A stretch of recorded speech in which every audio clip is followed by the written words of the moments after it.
Mga kaparokya, recap lang po tayo sa nangyari sa Itbulaga nitong araw ng Miyerkules, March 13. At ngayon sila ay live.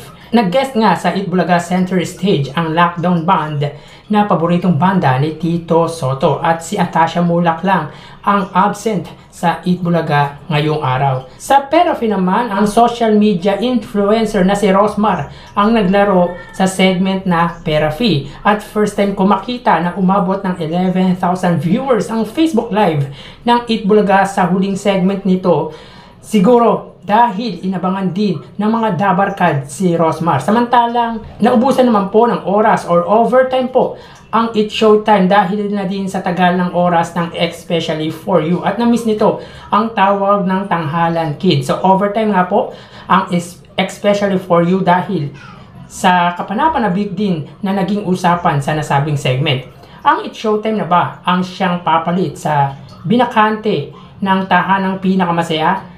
Kailangan ba na pagtulungan ng ABS-CBN at GMA ang TV5 para matalo nito ang Itbulaga ng Tito Vic and Joey? So mapunta tayo sa inilabas na TV ratings ng AGB Nutam Nielsen Philippines nitong nagdaang March 11, araw po ng Lunes. Makikita po dito, ang lunchtime movie hits ng GMA ay nakakuha ng 2.9%. Again, hindi po natin kinukonsidera na noontime show ang lunchtime movie hits. Ang It's Showtime naman ay may 4% at ang Itbulaga ay may 4.1%. So kitang-kita dito na sobrang dikit ng labanan ng It's Showtime at Itbulaga. Pero magkaganon man ay nananatiling number 1 ang Itbulaga ng Tito Vic and Joey. At alam po natin na kapag Lunes po ay hindi po live ang Itbulaga, unlike sa It's Showtime na araw-araw ang live nito. So 7-0 ang standing ng dalawa sa head-to-head match-up ng dalawang noontime show. At ahead dito ang Itbulaga. Simula nang magpaalam ang noontime show ng Tape Incorporated na tahanang pinaka masaya. Magkaganon man ang televiewers pa rin ang panalo sapagkat na-provide ng dalawang noontime show ang 1,000 at isang tuwa ng madlang people. Samantala, kaabang-abang na ang Itbulaga Lenten Special na matagal nang na-miss ng mga televiewers ng Itbulaga. At ayon nga kay Miles Ocampo ay nangibabaw ang kaba kaysa sa excitement, kung kaya binabalaan ito ang co-host na si Atasha Mulak na hindi niya ito tinatarayan, sadyang focus lang talaga siya kapag mabibigat na eksena ang gagawin. Magkaganon man ay kapanapanabik ang mga first-timer sa Itbulaga Lenten Special tulad ni Karen Aistrup, Atasha Mulak at Miles Ocampo dahil kung chill lang ang pag-host, ibang-iba ito sa nakagawian nila. And for sure, the 3 first-timer will give their best para mapasaya ang manunood nito, and at the same time, pressure din sila dahil sa expectation ng sumusubaybay sa legendary trio Tito Vic and Joey na Itbulaga.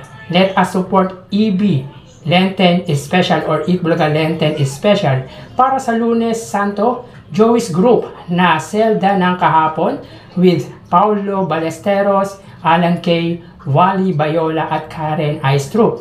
Pagdating naman ng Martes Santo ay ang Love Thy Neighbor ni Tito Sotto together with Jose Manalo, Raisa May Dizon at Maine Mendoza. At para di makalimot, starring Bossing Vic Sotto, Atasha Mulak at Miles Ocampo, kasama din dyan si Ryan Agoncillo para sa Miyerkules Santo. Ito ay mapapanood mula March 25 hanggang March 27. So ulitin po natin na may rumor po na ang It's Your Lucky Day ni Luis Manzano ang siyang papalit sa tahanang pinakamasaya. Pero pinabulaanan na po yan ni Luis Manzano dahil hindi niya raw kakalabanin ang noontime show ng ABS-CBN na It's Showtime. Dahil for sure, hindi naman pagsasabungin ng producer nito na ABS-CBN ang dalawang noontime show. Maybe sa ibang time slot at ibang network or TV station ito mapupunta. Antabayan na lang natin yung usap-usapan about sa